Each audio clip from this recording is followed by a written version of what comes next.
अदुनाई यहोशुआ हमश्याह के जलाली और मुक़द्दस नाम में आप सबको शलोम अलैकुम। मैं आपका भाई pastor Sufiyan Baniyameen Yahoshua ministry of Pakistan की जानिब से आपकी खिदमत में हाज़िर हूँ।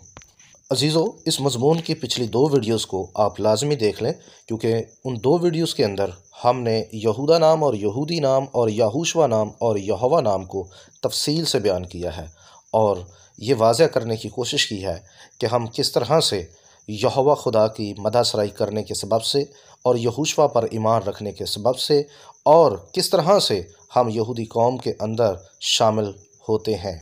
आज हम यहूदी होने का तीसरा सबूत देखते हैं। आप सबसे गुजारिश है कि अगर आप हमारे चैनल पर नए हैं तो चैनल को सबसे पहले सब्सक्राइब कर लें, बेल आइकन के बटन को क्लिक कर लें और कमेंट के ज़रिए अपनी राय ज़रूर दीजिए। और आपसे गुजारिश है कि वीडियो को दूसरे लोगों के साथ शेयर ज़रूर करें ताकि खुदा का कलाम सब लोगों तक पहुँच सके। तीसरे सबूत के लिए हमें 2 बातों पर अपनी तवज्जो मरकूज़ करनी है। पहला है ख़तना और दूसरी है ईद फसा। अजीज़ों, ईद फसा और ख़तना ये किताब मुक़द्दस के मुताबिक अगर कोई अपना ख़तना कराता और फसा खाता वो खुदा की कौम का हिस्सा है। तो आए किताब मुक़द्दस में से तीसरा सबूत देखते हैं। मेरे साथ किताब मुक़द्दस में से खुरूज की किताब उसका 12वां बाब आयत नंबर 48 और 49 निकालें और इसको ज़रूर पढ़ें। आपकी स्क्रीन पर भी यह हवाला मौजूद है। यहाँ लिखा है, और अगर कोई अजनबी तेरे साथ मुकीम हो और खुदावंद की फसा को मानना चाहता हो तो उसके यहाँ के सब मर्द अपना ख़तना कराएं, तब वो पास आकर फसा करे। यूँ वो ऐसा समझा जाएगा गोया उसी मुल्क की उसकी पैदाइश है, पर कोई नामख्तून आदमी उसे खाने ना पाए। वतनी और उस अजनबी के लिए जो तुम्हारे बीच मुकीम हो एक ही शरीयत होगी। अजीज़ों, अक्सर औक़ात ये लोगों को सिखाया जाता है कि यहूदी वही होता है जो बाय बर्थ हो, जबकि किताब मुक़द्दस का ये हवाला इस बात की नफ़ी करता और इस मुद्दे को रद्द कर देता है। बाइबल मुक़द्दस के मुताबिक यहाँ पर बाय बर्थ यहूदी वो भी हो सकता है या इसराइली वो भी हो सकता है जो खुदावंद का हुक्म मानते हुए अपना ख़तना कराकर फसा करे, क्योंकि यहाँ पर ख़ास तौर पर यह लफ्ज़ लिखा है तब वो पास आकर फसा करे। यूँ वो ऐसा समझा जाएगा गोया उसी मुल्क की उसकी पैदाइश है, पर कोई नामख्तून आदमी उसे खाने ना पाए। अजीज़ों, यहाँ पर वाज़ह तौर पर यहोवा पाक खुदा के मुँह के अल्फाज हैं। अगर कोई शख्स जो गैर कवाम से है अगर वो अपना ख़तना कराकर फसा करता है तो सारा इसराइल, तमाम ईमानदार, ज़मीन व आसमान में जितनी भी मखलूक है उसको ऐसा ही समझे गोया वो उसी मुल्क की पैदाइश यानी उसे बाय बर्थ यहूदी माना जाए। ये हुक्म यहोवा पाक खुदा का है। ये बात यहोवा पाक खुदा के मुँह से निकली हुई है। ये शरीयत यहोवा पाक खुदा ने ठहराई है और इसको कोई भी रद्द नहीं कर सकता। अजीज़ों, ये बात किसी इंसान की ठहराई हुई नहीं है। याद रहे, ये खुदा ने कहा है कि वो ऐसा समझा जाए, जबकि आज बहुत सारे बहन भाई ये मानने को तैयार नहीं है कि ख़तने से या फसा से कोई इसराइल में शामिल होता है। बाइबल का ये हुक्म और कानून है कि अगर कोई गैर अक़वाम में से अपना ख़तना कराकर खुदावंद का फसा खाता है तो वो कौम बनी इसराइल का हिस्सा है, वो यहूदी है। हालेलुया। बाज़ लोग पौलुस रसूल की तालीमात को लेकर ख़तने को मसीहत पर लागू नहीं समझते, जबकि ये गलत है, क्योंकि पौलुस रसूल 2 किस्म की बातों पर बहस करता है। क्योंकि यहूदियों के अंदर 3 किस्म का ख़तना था, एक दिल का, दूसरा हातफ दाम मला और तीसरा ब्रित मला। और वो 2 किस्म की बात ये है, पहला, अपने वो खतूत के अंदर जितनी भी बहस करता है वो ब्रित हातफ दाम मला ख़तने पर करता है, और दूसरी बहस का मुद्दा ये है कि ख़तने के सबब से निजात है या नहीं। इब्रानी में अहद को ब्रित और ख़तने को मूल या मलाह कहा जाता है। दरअसल 2 किस्म का ख़तना यहूदियत में कहलाया जाता है, ब्रित मला और हातफ दाम मला। हातफ दाम मला वो ख़तना था जिसके सबब से फ़िरका तब्दील होता, या ये तब किया जाता जब ये तसव्वुर किया जाता कि ख़तना दुरुस्त नहीं हुआ, या कोई फ़िरका दूसरे फ़िरके के ख़तने को ठीक तस्लीम नहीं करता, तो फिर वो अपनी तसल्ली के लिए ख़ुद दोबारा से ख़तना करते, एक कट लगाते और 3 कतरे ब्लड के निकाल कर 3 से 4 गवाहों को दिखाते, तब उस खतने को ब्रित हातफ दाम मला कहा जाता था। बतौर सबूत आपकी स्क्रीन पर हवाला जात मौजूद हैं। इसके लिए देखें तालमुद शबात 137b।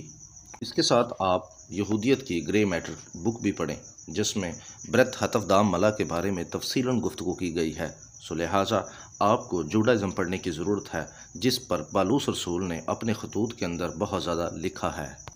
वो तबका जो पालूस रसूल के खतूत को पढ़कर खतने को ख़त्म या मनसूख या ये मानता है कि हम खतने के अब मुतहत नहीं, दरअसल वो तबका जूडाइज़म से मुकम्मल तौर पर नावाकिफ़ है और इस बात से भी नावाकिफ़ है कि यहूदियों में कितनी किस्म का ख़तना होता था और उस ख़तने पर कितनी किस्म का तासुर मौजूद है।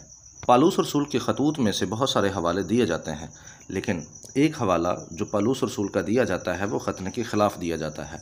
चलें आज उसी हवाले को लेकर मैं आपके सामने से पढ़ता और इस पर आपको गौर करने के लिए कहता हूँ। पहला करंथियों 7 बाब आयत नंबर 19 और 20। यहाँ लिखा है, ना खतना कोई चीज़ है ना मख्तूनी, बल्कि खुदा के हुक्मों पर चलना ही सब कुछ है। हर शख्स जिस हालत में बुलाया गया हो उसी में रहे। आमीन। अजीज़ो, पालूस रसूल ने कहा न खतना कोई चीज़ है ना मख्तूनी, बल्कि खुदा के हुक्मों पर चलना ही सब कुछ है। अब मैं आप सब सुनने वालों से पूछना चाहता हूँ कि क्या खतना खुदा का हुक्म नहीं? क्या खुदा ने अब्राहम को पैदाइश की किताब 17 बाब के अंदर खतने का हुक्म नहीं दिया? क्या वो खुदा का हुक्म नहीं? क्योंकि पालूस ने कहा है खुदा के हुक्मों पर चलना सब कुछ है।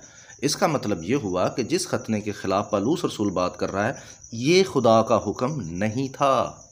इस हवाले को पढ़ने के लिए और समझने के लिए आपको हेलेनिस्ट हिस्ट्री पढ़ना होगी और इसको मज़ीद समझने के लिए पालूस रसूल के दौर में जो यूनानी खेलें थीं जो कि ग्राउंडों में या मैदानों में होती थीं उनको भी पढ़ने की ज़रूरत और समझने की ज़रूरत है।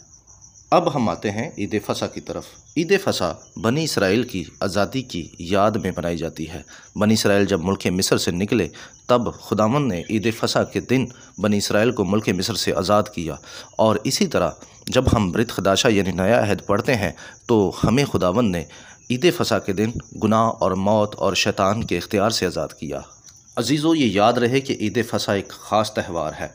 इस त्यौहार को ना मनाने से जो नस्ली इसराइली होता है वो भी इसराइली नहीं रहता, बल्कि बाइबल कहती है कि उसे कौम से काट दिया जाता है। आप सोचें कि जो ईद फसा नहीं करता खुदा उसको भी जो बाय बर्थ यहूदी होता है खारिज कर देता है। आप सोच सकते हैं कि ईद फसा कितनी अहम है, क्योंकि ईद फसा ना करने वालों को खुदा की कौम से काट दिया जाता था और ईद फसा करने से गैर अक़वाम को भी कौम में शामिल कर लिया जाता था और ये हुक्म दिया गया कि उनको वैसा ही समझा जाए जैसा बाय बर्थ यहूदी को खुदा की कौम समझा जाता है। अजीज़ों, गिनती 9 बाब की आयत नंबर 12 में लिखा है, लेकिन जो आदमी पाक हो और सफ़र में भी ना हो, अगर वो फसा करने से बाज रहे तो वो आदमी अपनी कौम में से काट डाला जाएगा, क्योंकि उसने मोइन वक्त पर खुदावंद की कुर्बानी नहीं गुजरानी, सो उस आदमी का गुनाह उसी के सर लगेगा। अजीज़ों, ईद फसा आपको खुदा की कौम में शामिल कर देती है। हालेलुया।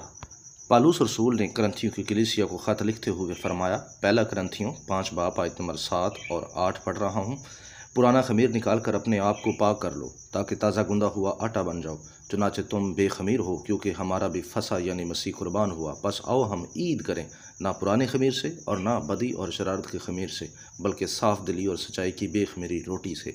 अजीज़ों, खुदामंद यहोशुआ मसीह हमारा फसा है, उसको खाने से हम खुदा की कौम में शामिल हैं और बनी इसराइल हैं। अजीज़ों, यहूदी होने का ये तीसरा सबूत है, ईद फसा और ख़तना। सो अजीज़ों, हमें ख़तना कराना चाहिए और ईद फसा करनी चाहिए। आप सब खुदा की कौम हैं। हालेलुया। कमेंट में अपनी राय दें, वीडियो को शेयर करें, चैनल को सब्सक्राइब कर लें और दूसरों के साथ खुदा का कलाम बांटें। शलोम अलैकुम।